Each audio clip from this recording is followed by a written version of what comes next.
महादेवी वर्मा निराला भाई जो रेखाएं न कह सकेंगी। एक युग बीत जाने पर भी मेरी स्मृति से एक घटा भरी अश्रुमुखी सावनी पूर्णिमा की रेखाएं नहीं मिट सकी है। उन रेखाओं के उजले रंग न जाने किस व्यथा से गीले हैं कि अब तक सूख भी नहीं पाए, उड़ना तो दूर की बात है।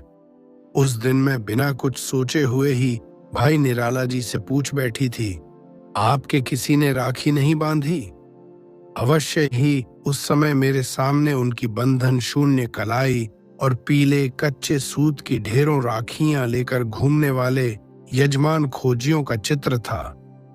पर अपने प्रश्न के उत्तर में मिले प्रश्न ने मुझे क्षण भर के लिए चौंका दिया। कौन बहन हम जैसे भुक्खड़ को भाई बनावेगी? मैं उत्तर देने वाले के एकाकी जीवन की व्यथा थी या चुनौती, ये कहना कठिन है। पर जान पड़ता है किसी अव्यक्त चुनौती के आभास ने ही मुझे उस हाथ के अभिषेक की प्रेरणा दी जिसने दिव्य वर्ण गंध मधु वाले गीत सुमनों से भारती की अर्चना भी की है और बर्तन मांजने, पानी भरने जैसी कठिन श्रम साधना से उत्पन्न श्वेत बिंदुओं से मिट्टी का श्रृंगार भी किया है। मेरा प्रयास किसी जीवंत बवंडर को कच्चे सूत में बांधने जैसा था या किसी उछल महानद को मोम के तटों में सीमित करने के समान, यह सोचने विचारने का तब अवकाश नहीं था। पर आने वाले वर्ष निराला जी के संघर्ष के ही नहीं, मेरी परीक्षा के भी रहे हैं। मैं किस सीमा तक सफल हो सकी हूं यह मुझे ज्ञात नहीं, पर लौकिक दृष्टि से ने स्वनिराला हृदय की निधियों में सबसे समृद्ध भाई हैं, यह स्वीकार करने में मुझे द्विविधा नहीं। उन्होंने अपने सहज विश्वास से मेरे कच्चे सूत के बंधन को जो दृढ़ता और दीप्ति दी है वह अन्यत्र दुर्लभ रहेगी। दिन रात के पगों से वर्षों की सीमा पार करने वाले अतीत ने आग के अक्षरों में आंसू के रंग भर भर कर ऐसी अनेक चित्र कथाएं आंख डाली है जिनसे इस महान कवि और असाधारण मानव के जीवन की मार्मिक झांकी मिल सकती है। पर उन सब को संभाल सके ऐसा एक चित्राधार पा लेना सहज नहीं। उनके अस्त व्यस्त जीवन को व्यवस्थित करने के असफल प्रयासों का स्मरण कर मुझे आज भी हंसी आ जाती है। एक बार अपनी निर्बंध उदारता की तीव्र आलोचना सुनने के बाद उन्होंने व्यवस्थित रहने का वचन दिया। संयोग से तभी उन्हें कहीं से 300 रुपए मिल गए। वही पूंजी मेरे पास जमा करके उन्होंने मुझे अपने खर्च का बजट बना देने का आदेश दिया। जिन्हें मेरा व्यक्तिगत रखना पड़ता है वे जानते हैं कि यह कार्य मेरे लिए कितना दुष्कर है। न वे मेरी चादर लंबी कर पाते हैं, न मुझे पैर सिकोड़ने पर बाध्य कर सकते हैं, और इस प्रकार एक विचित्र रस्साकशी में 30 दिन बीतते रहते हैं। पर यदि अनुत्तीर्ण परीक्षार्थियों की प्रतियोगिता हो तो 100 में 10 अंक पाने वाला भी अपने आप को शून्य पाने वाले से श्रेष्ठ मानेगा। अस्तु नमक से लेकर नापित तक और चप्पल से लेकर मकान के किराए तक का जो अनुमान पत्र मैंने बनाया वह जब निराला जी को पसंद आ गया तब पहली बार मुझे अपने अर्थशास्त्र के ज्ञान पर गर्व हुआ। पर दूसरे ही दिन से मेरे गर्व की व्यर्थता सिद्ध होने लगी। वे सवेरे ही आ पहुंचे।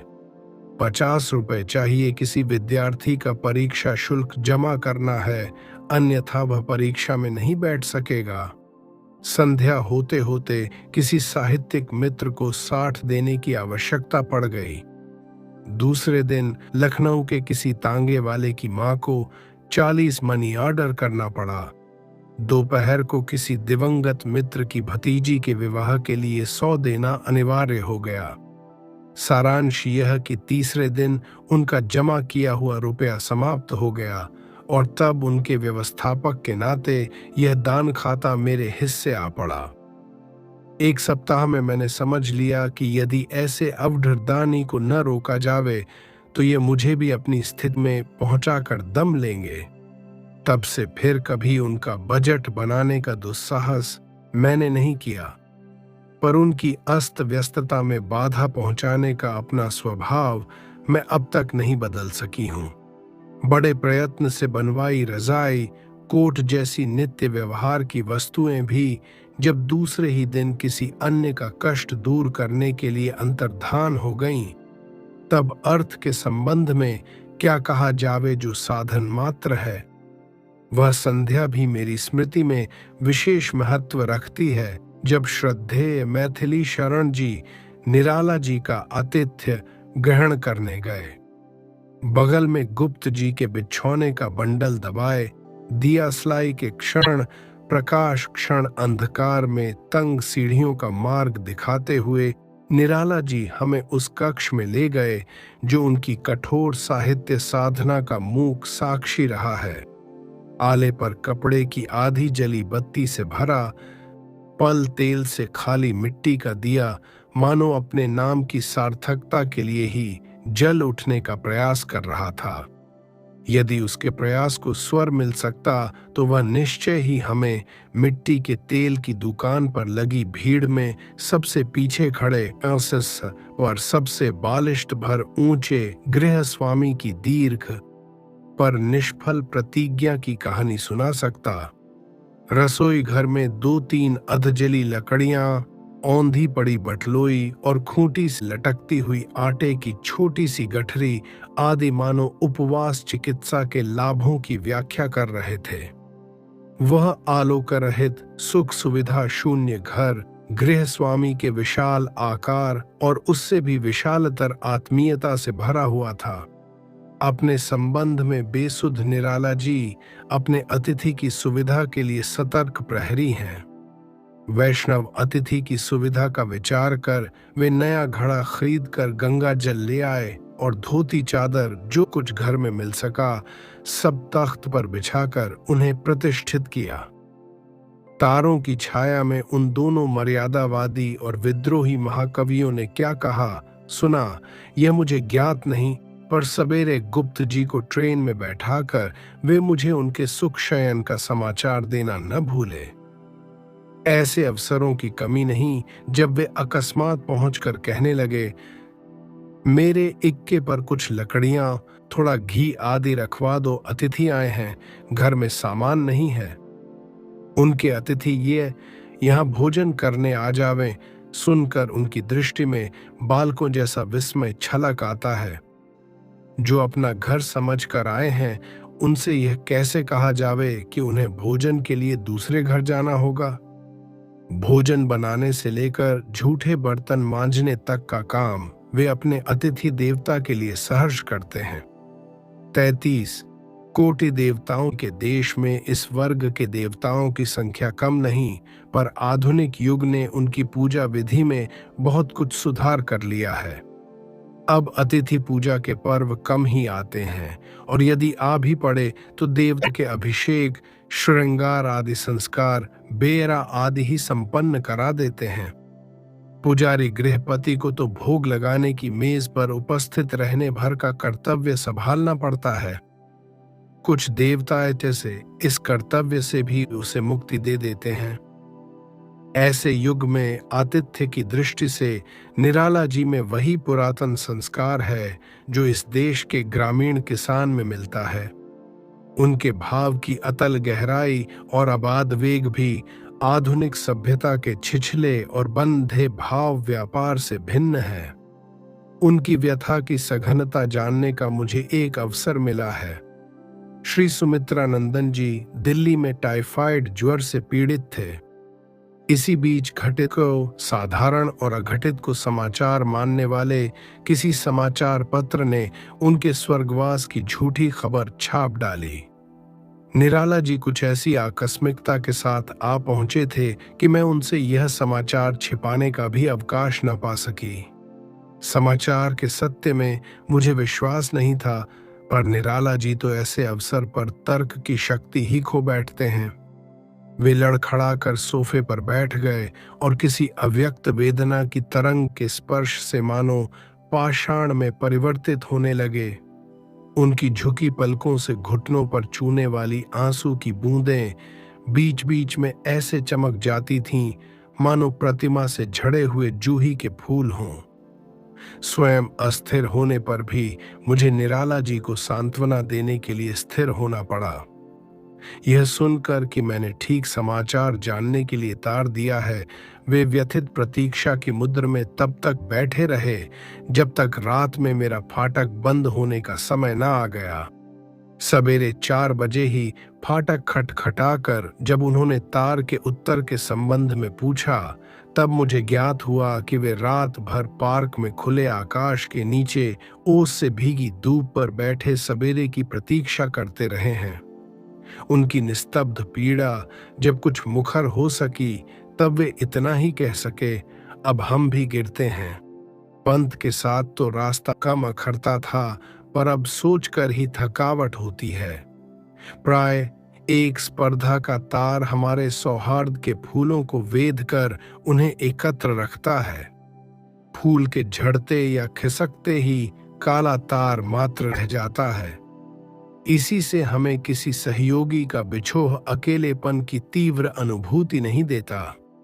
निराला जी के सौहार्द और विरोध दोनों एक आत्मीयता के वृंत पर खिले 2 फूल हैं। वे खिलकर वृंत का श्रृंगार करते हैं और झड़कर उसे अकेला और सूना कर देते हैं। मित्र का तो प्रश्न ही क्या, ऐसा कोई विरोधी भी नहीं जिसका अभाव उन्हें विकल न कर देगा। गत मई मास की लपटों में सांस लेने वाली दोपहरी भी मेरी स्मृति पर एक जलती रेखा खींच गई है। शरीर से शिथिल और मन से क्लांत निराला जी मलिन फटे अधोवस्त्र को लपेटे और वैसा ही जीर्ण शीर्ण प्रशुषीन उत्तरीय ओढ़े हुए धूल धूसरित पैरों के साथ मेरे द्वार पर आ उपस्थित हुए।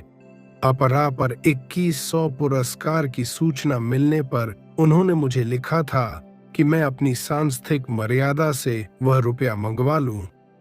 अब वे कहने आए थे कि स्वर्गीय मुंशी नवजादिक लाल की विधवा को 50 प्रति मास के हिसाब से भेजने का प्रबंध कर दिया जावे।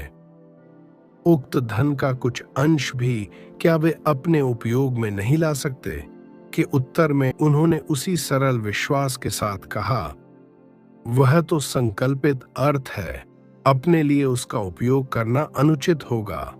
उन्हें व्यवस्थित करने के सभी प्रयास निष्फल रहे हैं, पर आज मुझे उसका खेद नहीं है। यदि वे हमारे सांचे में समा जावें तो उनकी विशेषता ही क्या रहे। इन बिखरे पृष्ठों में एक पर अनायास ही दृष्टि रुक जाती है। उसे मानो स्मृति ने विषाद की आर्द्रता ने हंसी का कुमकुम घोलकर अंकित किया है। साहित्यकार संसद में सब सुविधाएं सुलभ होने पर भी उन्होंने स्वयं पाकी बनकर और एक बार भोजन करके जो अनुष्ठान आरंभ किया था, उसकी तो मैं अभ्यस्त हो चुकी हूं। पर अचानक एक दिन जब उन्होंने पाव भर गेरू मंगवाने का आदेश दिया, तब मैंने समझा कि उनके पित्ती निकल आई हैं, क्योंकि उसी रोग में गेरू मिले हुए आटे के पुइये खाए जाते हैं और गेरू के चूर्ण का अंगराग लगाया जाता है। प्रश्नों के प्रति निराला जी कम सहिष्णु हैं और कुतूहल की दृष्टि से मैं कम जिज्ञासु हूं। फिर भी उनकी सुविधा असुविधा की चिंता के कारण मैं अनेक प्रश्न कर बैठती हूं और मेरी सद्भावना में विश्वास के कारण वे उत्तरों का कष्ट सहन करते हैं। मेरे मौन में मुखर चिंता के कारण ही उन्होंने अपना मंतव्य स्पष्ट किया, हम अब संन्यास लेंगे। मेरी उमड़ती हंसी को व्यथा के बांध ने जहां का तहां ठहरा दिया। इस निर्मम युग ने इस महान कलाकार के पास ऐसा क्या छोड़ा है जिसे स्वयं छोड़कर यह त्याग का आत्मतोष भी प्राप्त कर सके। जिस प्रकार प्राप्ति हमारी कृतार्थता का फल है, उसी प्रकार त्याग हमारी पूर्णता का परिणाम है। इन दोनों छोरों में से एक मनुष्य के भौतिक विकास का माप है और दूसरा मानसिक विस्तार ही था। त्याग कभी भाव की अस्वीकृति है और कभी अभाव की स्वीकृति पर तत्वत दोनों कितने भिन्न हैं। मैं सोच ही रही थी कि चे वसंत ने परिहास की मुद्रा में कहा, तब तो आपको मधुकरी खाने की आवश्यकता पड़ेगी। खेद, अनुताप या पश्चाताप की एक भी लहर से रहित विनोद की एक प्रशांत धारा पर तैरता हुआ निराला जी का उत्तर आया, मधुकरी तो अब भी खाते हैं। जिसकी निधियों से साहित्य का कोश समृद्ध है, उसने मधुकरी मांगकर जीवन निर्वाह किया है। इस कटु सत्य पर आने वाले युग विश्वास कर सकेंगे, यह कहना कठिन है। गेरू में दोनों मलिन अधोवस्त्र और उत्तरीय कब रंग डाले गए, इसका मुझे पता नहीं, पर एकादशी के सवेरे स्नान, हवन आदि करके जब वे निकले तब गैरिक परिधान पहन चुके थे। अंगोछे के अभाव और वस्त्रों में रंग की अधिकता के कारण उनके मुंह, हाथ आदि ही नहीं, विशाल शरीर भी गैरिक हो गया था, मानो सुनहली धूप में धुला गेरू के पर्वत का कोई शिखर हो। बोले, अब ठीक है। जहां पहुंचे किसी नीम पीपल के नीचे बैठ गए, 2 रोटियां मांगकर खा लीं और गीत लिखने लगे। इस सर्वथा नवीन परिच्छेद का उपसंहार कहाँ और कैसे होगा, ये सोचते सोचते मैंने उत्तर दिया, आपके सन्यास से मुझे इतना ही लाभ हुआ कि साबुन के कुछ पैसे बचेंगे। गेरुए वस्त्र तो मैले नहीं दिखेंगे, पर हानि यही है कि न जाने कहाँ कहाँ छप्पर डलवाने पड़ेंगे, क्योंकि धूप और वर्षा से पूर्णतया रक्षा करने वाले नीम पीपल कम ही हैं। मन में एक प्रश्न बार बार उठता है, क्या इस देश की सरस्वती अपने वैरागी पुत्रों की परंपरा अक्षुण्य रखना चाहती है, और क्या इस पथ पर पहले पग रखने की शक्ति उसने निराला जी में ही पाई है? निराला जी अपने शरीर, जीवन और साहित्य सभी में असाधारण हैं। उनमें विरोधी तत्वों की भी सामंजस्यपूर्ण संध्य है। उनका विशाल डील डौल देखने वाले के हृदय में जो आतंक उत्पन्न कर देता है, उसे उनके मुख की सरल आत्मीयता दूर करती चलती है। उनकी दृष्टि में दर्प और विश्वास की धूप छाही द्वाभा है। इस दर्प का संबंध किसी हल्की मनोवृत्ति से नहीं, और न उसे अहं का सस्ता प्रदर्शन ही कहा जा सकता है। अविराम संघर्ष और निरंतर विरोध का सामना करने से उनमें जो एक आत्मनिष्ठा उत्पन्न हो गई है, उसी का परिचय हम उनकी दृप्त दृष्टि में पाते हैं। कभी कभी यह गर्व व्यक्ति की सीमा पार कर इतना सामान्य हो जाता है कि हम उसे अपना, प्रत्येक साहित्यकार का या साहित्य का मान सकते हैं। इसी से वह दुर्वह कभी नहीं होता। जिस बड़प्पन में हमारा भी कुछ भाग है, वह हम में छोटेपन की अनुभूति नहीं उत्पन्न करता, और परिणामत उससे हमारा कभी विरोध नहीं होता।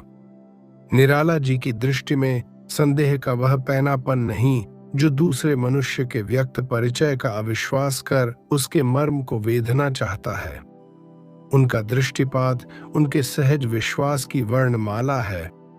वे व्यक्ति के उसी परिचय को सत्य मानकर चलते हैं जिसे वह देना चाहता है, और अंत में उस स्थिति तक पहुंच जाते हैं जहां वह सत्य के अतिरिक्त कुछ और नहीं देना चाहता। जो कलाकार हृदय के गूढ़तम भावों के विश्लेषण में समर्थ हैं, उसमें ऐसी सरलता लौकिक दृष्टि से चाहे विस्मय की वस्तु हो, पर कला सृष्टि के लिए यह स्वाभाविक साधन है। सत्य का मार्ग सरल है। तर्क और संदेह की चक्करदार राह से उस तक पहुंचा नहीं जा सकता। इसी से जीवन के सत्य दृष्टाओं को हम बालकों जैसा सरल विश्वासी पाते हैं। निराला जी भी इसी परिवार के सदस्य हैं।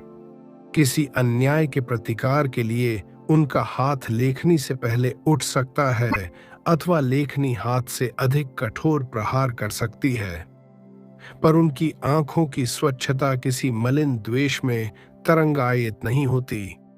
ओठों की खिंची हुई सी रेखाओं में निश्चय की छाप है, पर उनमें क्रूरता की भंगिमा या घृणा की सिकुड़न नहीं मिल सकती। क्रूरता और कायरता में वैसा ही संबंध है जैसा वृक्ष की जड़ों में अव्यक्त रस और उसके फल के व्यक्त स्वाद में। निराला किसी से सभीत नहीं, अतः किसी के प्रति क्रूर होना उनके लिए संभव नहीं। उनके तीखे व्यंग की विद्युत रेखा के पीछे सद्भाव के जल से भरा बादल रहता है। घृणा का भाव मनुष्य की असमर्थता का प्रमाण है, जिसे तोड़कर हम इच्छानुसार गढ़ सकते हैं। उसके प्रति घृणा का अवकाश ही नहीं रहता, पर जिससे अपनी रक्षा के लिए हम सतर्क हैं, उसी की स्थिति हमारी घृणा का केंद्र बन जाती है। जो मदिरा के पात्र को तोड़कर फेंक सकता है, उसे मदिरा से घृणा की आवश्यकता ही क्या है। पर जो उसे सामने रखने के लिए भी विवश है और अपने मन में उससे बचने की शक्ति भी संचित करना चाहता है, वह उसके दोषों की एक एक ईंट जोड़कर उस पर घृणा का काला रंग फेर कर एक दीवार खड़ी कर लेता है, जिसकी ओट में स्वयं बच सके। हमारे नरक की कल्पना के मूल में भी यही अपने बचाव का विवश प्रयत्न है।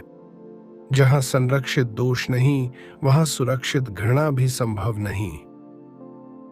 विकास पथ की बाधाओं का ज्ञान ही महान विद्रोहियों को कर्म की प्रेरणा देता है। क्रोध को संचित कर, द्वेष को स्थायी बनाकर घृणा में बदलने के लंबे क्रम तक वे ठहर नहीं सकते, और ठहरें भी तो घृणा की निष्क्रियता उन्हें निष्क्रिय बनाकर पथ भ्रष्ट कर देगी। निराला जी विचार से क्रांतिदर्शी और आचरण से क्रांतिकारी है। वे उस झंझा के समान हैं जो हल्की वस्तुओं के साथ भारी वस्तुओं को भी उड़ा ले जाती है, उस मंद समीर जैसे नहीं जो सुगंध न मिले तो दुर्गंध का भार ही ढोता फिरता है। जिसे वे उपयोगी नहीं मानते, उसके प्रति उनका किंचित मात्र भी मोह नहीं, चाहे तोड़ने योग्य वस्तुओं के साथ रक्षा के योग्य वस्तुएं भी नष्ट हो जावें। उनका मार्ग चाहे ऐसे भग्नावशेषों से भर गया हो जिनके पुनर्निर्माण में समय लगेगा, पर ऐसी अडिग शिलाएं नहीं हैं जिनको देख देख कर उन्हें निष्फल क्रोध में दांत पीसना पड़े या निराश पराजय में आह भरना पड़े।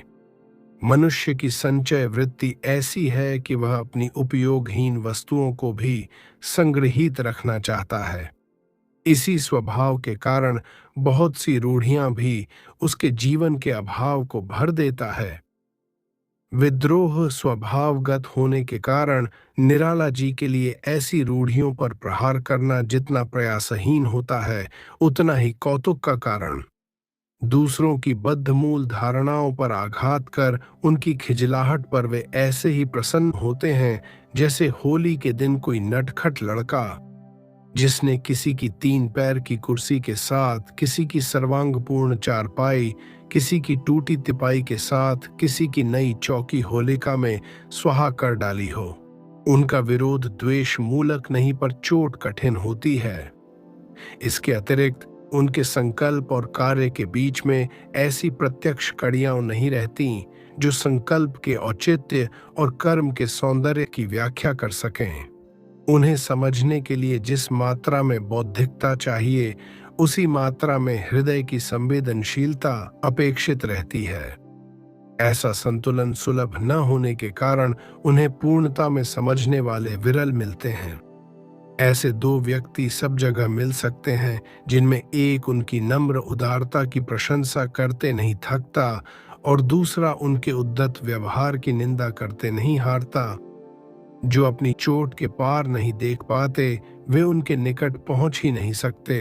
अतः उनके विद्रोही की असफलता प्रमाणित करने के लिए उनके चरित्र की उजली रेखाओं पर काली तूली फेरकर प्रतिशोध लेते रहते हैं। निराला जी के संबंध में फैली हुई भ्रांत किंवदंतियां इसी निम्न वृत्ति से संबंध रखती है। मनुष्य जाति की नासमझी का इतिहास क्रूर और लंबा है। प्राय सभी युगों में मनुष्य ने अपने में से श्रेष्ठतम पर समझ में न आने वाले व्यक्ति को छांटकर, कभी उसे विष देकर, कभी सूली पर चढ़ाकर और कभी गोली का लक्ष्य बनाकर अपनी बर्बर मूर्खता के इतिहास में नए पृष्ठ जोड़े हैं। पृष्ठ जोड़े हैं। प्रकृति और चेतना ने जाने कितने निष्फल प्रयोगों के उपरांत ऐसे मनुष्य का सृजन कर पाती हैं जो अपने सृष्टाओं से श्रेष्ठ हो।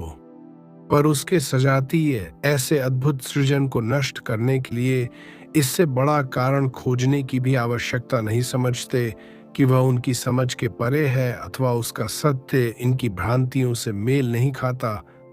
निराला जी अपने युग की विशिष्ट प्रतिभा हैं। अतथ्य अतर्षवसत उन्हें अपने युग का अभिशाप झेलना पड़े तो आश्चर्य नहीं। उनके जीवन के चारों ओर परिवार का वह लौहसार घेरा नहीं जो व्यक्तिगत विशेषताओं पर चोट भी करता है और बाहर की चोटों के लिए ढाल भी बन जाता है। उनके निकट माता, बहन, भाई आदि के कोमल साहचर्य के अभाव का ही नाम शैशव रहा है। जीवन का वसंत ही उनके लिए पत्नी वियोग का पतझड़ बन गया है। आर्थिक कारणों ने उन्हें अपनी मातृहीन संतान के कर्तव्य निर्वाह की सुविधा भी नहीं दी।